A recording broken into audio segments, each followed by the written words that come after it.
പ്രിയപ്പെട്ട സുഹൃത്ത് നമസ്കാരം. ഇന്ന് ഓഗസ്റ്റ് 29, ലേറ്റസ്റ്റ് കറണ്ട് അഫേഴ്സുമായി ജേഡിസ് കറണ്ട് അഫേഴ്സ്.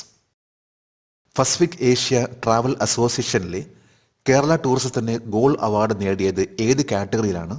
അതേപോലെ പാരീസ് പാരാലിമ്പിക്സിൽ T11 വിഭാഗത്തിൽ പങ്കെടുക്കുന്ന ആദ്യ ഇന്ത്യൻ വനിത ആരാണ്? ഇതേപോലെയുള്ള ലേറ്റസ്റ്റ് ആയിട്ടുള്ള കാര്യങ്ങൾ നമ്മൾ അറിയും തോറും അത് നമ്മുടെ കോൺഫിഡൻസ് ആണ് വർദ്ധിപ്പിക്കുന്നത്. നമുക്ക് ഓരോ പരീക്ഷകളിലും നന്നായിട്ട് പെർഫോം ചെയ്യാൻ സാധിക്കണമെങ്കിൽ നമ്മൾ എന്നും കറണ്ട് അഫേഴ്സ് അപ്ഡേറ്റ് ചെയ്ത് പോയേ പറ്റൂ. നമുക്ക് ഇന്നത്തെ ലേറ്റസ്റ്റ് ആയിട്ടുള്ള കറണ്ട് അഫേഴ്സിലേക്ക് പോകാം. പുതിയ വ്യവസായ നഗരങ്ങളുടെ ഭാഗമായി കേരളത്തിലെ ഏത് വ്യവസായ നഗരമാണ് കേന്ദ്ര സാമ്പത്തിക കാര്യസമിതി അംഗീകരിച്ചത്? പാലക്കാട്. ഇന്നത്തെ മിക്കവാറും എല്ലാ മലയാള പത്രത്തിലും അതേപോലെ തന്നെ ഹിന്ദുവിൻ്റെ എഡിഷനിലും വന്നിട്ടുള്ള ഒരു വാർത്തയാണ്. കേരളത്തിൽ ഒരു പുതിയ ഇൻഡസ്ട്രിയൽ സിറ്റി വരാൻ പോകുന്നു. ഇത് പാലക്കാടാണ്. പാലക്കാട് ഇൻഡസ്ട്രിയൽ സിറ്റി എന്ന പേരിൽ അറിയപ്പെടുന്ന ഈ സിറ്റിക്ക് 2024 ഓഗസ്റ്റ് 28 യൂണിയൻ ക്യാബിനറ്റ് കമ്മിറ്റിയിലെ എക്കണോമിക് അഫേഴ്സ് അതിൻ്റെ അനുമതി നൽകി, അതിൻ്റെ ക്ലിയറൻസ് നൽകി. നാഷണൽ ഇൻഡസ്ട്രിയൽ കോറിഡോർ ഡെവലപ്മെൻറ്റ് പ്രോഗ്രാമിൻ്റെ ഭാഗമായിട്ട് 12 പുതിയ പ്രൊജക്ട്സ് ആണ് അംഗീകരിച്ചിട്ടുള്ളത്. ഇതിൽ ഒന്ന് പാലക്കാട് ഇൻഡസ്ട്രിയൽ സിറ്റിയാണ്.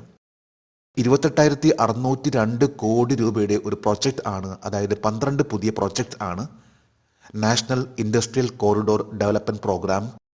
ഇതിൽ ഒന്ന് പാലക്കാട് ഇൻഡസ്ട്രിയൽ സിറ്റിയാണ്. ഏതാണ്ട് 1710 ഏക്കർ ഭൂമിയിലാണ് പാലക്കാട് ഇൻഡസ്ട്രിയൽ സിറ്റി വരാൻ പോകുന്നത്. ഇതിൻ്റെ അപ്രൂവൽ നൽകിയിട്ടുള്ളത് 2024 August 28 cabinet committee on economic affairs ആണിത് അനുമതി നൽകിയിട്ടുള്ളത്. ഇതിലൂടെ തന്നെ കേരളത്തിന് ഒരു വർഷം 51,000 തൊഴിൽ അവസരങ്ങൾ ആണ് ഉണ്ടാവുക. അതേപോലെ തന്നെ 10,000 കോടി രൂപയുടെ ഇൻവെസ്റ്റ്മെന്റ് ആണ് ഈ ഒരു ഇൻഡസ്ട്രിയൽ സിറ്റിയിൽ ഉണ്ടാവുക. ഏത് ഓൺലൈൻ മത്സരത്തിനാണ് Pacific Asia travel association PATA gold award 2024 Kerala ടൂറിസത്തിന് സമ്മാനിച്ചത്? Holiday heist. ഹോളിഡേ ഹീസ്റ്റ് എന്ന ഒരു ഗെയിം. ഈ ഗെയിമിനെ ഏറ്റവും നല്ല പ്രചാരണം നടത്തിയതിന് ഡിജിറ്റൽ മാർക്കറ്റിംഗ് ക്യാമ്പയിൻ കാറ്റഗറിയിലാണ് കേരളത്തിന് പാറ്റയുടെ, അതായത് പസഫിക് ഏഷ്യ ട്രാവൽ അസോസിയേഷൻ്റെ അവാർഡ് ലഭിച്ചിട്ടുള്ളത്. ഈ കഴിഞ്ഞ ഓഗസ്റ്റ് 28 ബാങ്കോക്കിൽ നടന്നിട്ടുള്ള ചടങ്ങിൽ ഡിജിറ്റൽ മാർക്കറ്റിംഗ് ക്യാമ്പയിൻ വിഭാഗത്തിൽ ഹോളിഡേ ഹീസ്റ്റ് എന്ന ഓൺലൈൻ മത്സരത്തിന് കേരള ടൂറിസത്തിന് അവാർഡ് ലഭിച്ചിട്ടുള്ളത്. അതായത് ഒരു തരത്തിൽ വാട്സാപ്പിൽ വന്നിട്ടുള്ള ഒരു മത്സരമാണ്. ഈ മത്സരത്തിലൂടെ ഒരു ലേലം എന്ന് പറയാൻ സാധിക്കും. 30,000 രൂപയുടെ ഒരു പാക്കേജ് അത് 5 രൂപയ്ക്ക് ലഭിക്കുന്ന രീതിയിലുള്ള അത്തരത്തിലുള്ള ഒരു ലേലം. നിരവധി പേരെ പങ്കെടുപ്പിച്ചിട്ടുള്ള ഒരു വലിയൊരു ക്യാമ്പയിൻ ആയിരുന്നു, ഒരു ഡിജിറ്റൽ മാർക്കറ്റിംഗ് ആയിരുന്നു ഹോളിഡേ ഹീസ്റ്റ്. കേരളത്തിന് വേണ്ടി പാറ്റയുടെ ഈ ഒരു അവാർഡ് ഏറ്റുവാങ്ങിയത് ടൂറിസം ഡയറക്ടർ ശിഖ സുരേന്ദ്രൻ ആണ്. തായ്ലൻഡിന്റെ ക്യാപിറ്റൽ ആണ് ബാങ്കോക്ക്. ബാങ്കോക്കിലെ ക്യൂൻ സിരിക്കിറ്റ് നാഷണൽ കൺവെൻഷൻ സെന്ററിൽ വെച്ചാണ് ഈ ഒരു പ്രോഗ്രാം നടന്നിട്ടുള്ളത്. അടുത്തിടെ പ്രതിരോധ മന്ത്രാലയം 73,000 SIG 716 റൈഫിളുകൾക്കായി ഏത് രാജ്യവുമായി ആവർത്തിച്ചുള്ള ഉത്തരവിൽ ഒപ്പുവെച്ചു? യുഎസിന്റെ ഒരു പ്രൊഡക്റ്റ് ആണ് SIG 716 റൈഫിൾസ്. ലേറ്റസ്റ്റ് ആയിട്ട് ഇപ്പോൾ ഡിഫൻസ് മിനിസ്ട്രി 73,000 SIG 716 റൈഫിൾ വാങ്ങുന്നതിന് വേണ്ടി ഒപ്പുവെച്ചിരിക്കുകയാണ്. അതായത് 2025 അവസാനത്തോടുകൂടി ഇതിന്റെ ഡെലിവറി ഉണ്ടാകുമെന്നാണ് പ്രതീക്ഷിക്കുന്നത്. ഇതിനു മുമ്പ് 2019 ഫെബ്രുവരിയിൽ 700 കോടി രൂപയുടെ ഒരു ഡീൽ നടന്നിരുന്നു ഇത്തരത്തിലുള്ള റൈഫിൾസിന് വേണ്ടി, SIG 716 റൈഫിൾസിന് വേണ്ടി. SIG 716 അസോൾട്ട് റൈഫിൾ വളരെയധികം റേഞ്ച് ലഭിക്കുന്ന രീതിയിലുള്ള ഒരു റൈഫിൾ ആണ്. ഇതിന്റെ ബുള്ളറ്റ് ആണ് 7.62 × 51 mm. ഇന്ത്യയിൽ ഇപ്പോൾ ഉപയോഗിച്ചുകൊണ്ടിരിക്കുന്ന ഇൻസാസ് റൈഫിൾ, അതേപോലെ AK-47 റൈഫിൾസ്, ഇതുമായി കമ്പയർ ചെയ്യാൻ സാധിക്കുന്ന രീതിയിലുള്ള ഒരു റൈഫിൾ ആണ് SIG 716 റൈഫിൾ. 2024 ഓഗസ്റ്റ് 28 എത്ര സ്വകാര്യ FM ചാനലുകൾ കേന്ദ്ര ക്യാബിനറ്റ് അംഗീകാരം നൽകി? 730 സ്വകാര്യ FM ചാനലുകൾ.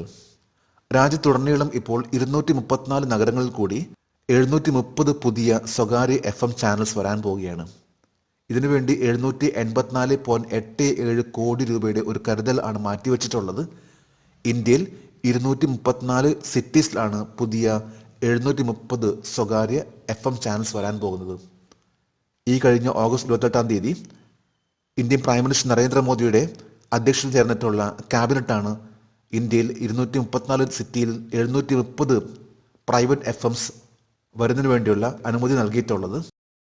കൂടാതെ ഈ FM ചാനൽസിന് വരുന്ന ഗ്രോസ് റവന്യൂ ഇതിൻ്റെ 4% ആനുവൽ ലൈസൻസ് ഫീ ആയിട്ടും ഈടാക്കും. ഇത് GSTക്ക് പുറമെയാണ് 4% ആനുവൽ ലൈസൻസ് ഫീക്ക് വേണ്ടിയുള്ള ക്യാബിനറ്റിന്റെ പുതിയ അപ്രൂവൽ. 2024 പാരീസ് പാരാലിമ്പിക്സിൽ വനിതകളുടെ 1500 മീറ്റർ റണ്ണിംഗ് T11 വിഭാഗത്തിൽ മത്സരിക്കാൻ തിരഞ്ഞെടുക്കപ്പെട്ട ആദ്യ ഇന്ത്യൻ വനിതാ അത്ലറ്റ് ആരാണ്? രക്ഷിത രാജു. കർണാടകയിലെ ബാംഗ്ലൂരിനടുത്തുള്ള ചിക്കമംഗളൂരു സ്വദേശിയായിട്ടുള്ള രക്ഷിത രാജു ഇപ്പോൾ നടന്നുകൊണ്ടിരിക്കുന്ന പാരീസ് ഒളിമ്പിക്സിൽ T11 കാറ്റഗറിയിൽ വനിതകളുടെ 1500 മീറ്റർ റണ്ണിങ്ങിൽ പങ്കെടുക്കുന്നതിന് വേണ്ടിയുള്ള യോഗ്യത കരസ്ഥമാക്കി. ഇതിലൂടെ ഇന്ത്യയിലെ ആദ്യത്തെ ഒരു വ്യക്തിയാണ് T11 കാറ്റഗറിയിൽ പങ്കെടുക്കുന്നത്. T11 കാറ്റഗറി എന്ന് പറയുമ്പോൾ വിഷ്വലി ഇംപേർഡ് ആയിട്ടുള്ള വ്യക്തികൾക്ക് പങ്കെടുക്കുന്ന ഒരു ഈവൻ്റാണ് T11 എന്ന് പറയുമ്പോൾ. അതായത് പൂർണ്ണമായിട്ടും ബ്ലൈൻഡ് ആയിട്ടുള്ള വ്യക്തികൾ പങ്കെടുക്കുന്ന, താരങ്ങൾ പങ്കെടുക്കുന്ന ഒരു മത്സരമാണ്. കണ്ണടച്ചുകൊണ്ട് ഒരു 10 മീറ്റർ ഓടുക എന്ന് പറയുമ്പോഴും വളരെ ദുഷ്കരമാണ്. ഇവിടെയാണ് 1500 മീറ്റർ ആണ് രക്ഷിത രാജു ഓടാൻ പോകുന്നത്. ഇത് നമുക്ക് പാരീസ് പാരാ ഒളിമ്പിക്സിൽ നമുക്കൊരു സ്വർണം പ്രതീക്ഷിക്കാവുന്ന ഒന്നാണ് ഈ ഒരു താരത്തിന്റെ പ്രകടനം. രക്ഷിത രാജു കഴിഞ്ഞ ഏഷ്യൻ ഗെയിംസിൽ, അതായത് 2023 ഹോങ്ഷോ ഏഷ്യൻ പാരാ ഗെയിംസിൽ പങ്കെടുക്കുകയും അതിൽ ഗോൾഡ് മെഡൽ നേടിയിട്ടുള്ള താരമാണ് രക്ഷിത രാജു. ഈ പ്രാവശ്യത്തെ പാരാ ഒളിമ്പിക്സിൽ ഇന്ത്യൻ ടീം 84 പേരാണ്, അതായത് 32 വനിതകൾ ഉൾപ്പെടെ 84 അത്ലറ്റ്സ് ആണ് ഈ പ്രാവശ്യത്തെ പാരീസ് പാരാലിമ്പിക്സിൽ പങ്കെടുക്കുന്നത്. 2020 ടോക്കിയോയിൽ നടന്നിട്ടുള്ള പാരാലിമ്പിക്സിൽ ഇന്ത്യൻ ടീം 54 അത്ലറ്റ്സ് ആയിരുന്നു. 2024 17ാമത് international olympiad on astronomy and ആസ്ട്രോഫിസിക്സിൽ IOAA ഇന്ത്യ എത്ര മെഡലുകൾ നേടി? 5 മെഡലുകൾ. 2024 17ാമത്തെ international olympiad on astronomy and astrophysics ഇതിൽ ഇന്ത്യക്ക് 1 സ്വർണവും 4 വെള്ളിയുമാണ് നേടിയിട്ടുള്ളത്. ഈ ഒരു മത്സരം നടന്നിട്ടുള്ളത് ഓഗസ്റ്റ് 17 മുതൽ 26 വരെ ബ്രസീലിലായിരുന്നു. 52 രാജ്യങ്ങൾ ആണ് പങ്കെടുത്തത്. ഇതിൽ ഇന്ത്യ 8ാമത്തെ സ്ഥാനത്താണ്.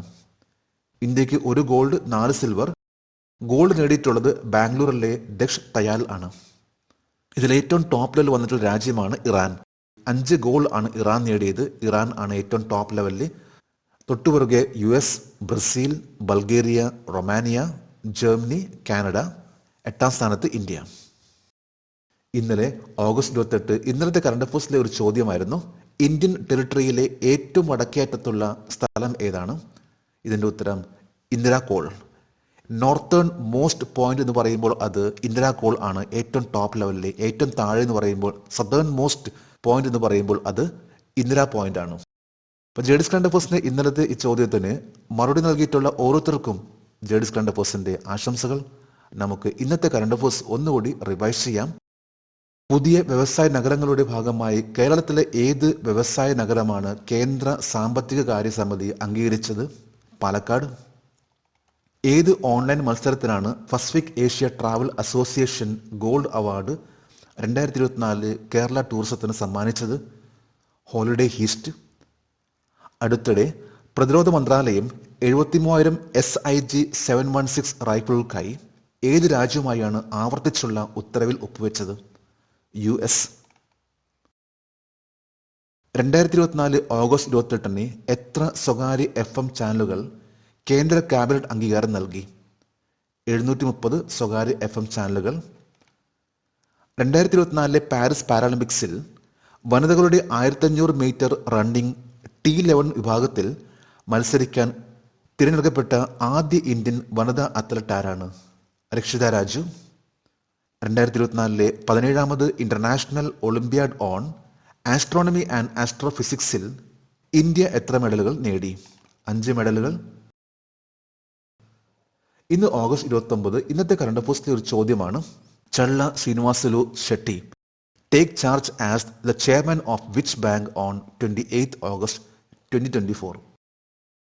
2024 ഓഗസ്റ്റ് 28 ചള്ള ശ്രീനിവാസുലു ഷെട്ടി ഏത് ബാങ്കിന്റെ ചെയർമാനായി ചുമതലയേറ്റു? ചള്ള ശ്രീനിവാസുലു ഷെട്ടി. ഇദ്ദേഹത്തെക്കുറിച്ച് ജേഡിസ് കറണ്ട് അഫയേഴ്സിൽ 2 പ്രാവശ്യം വന്നിരുന്നു.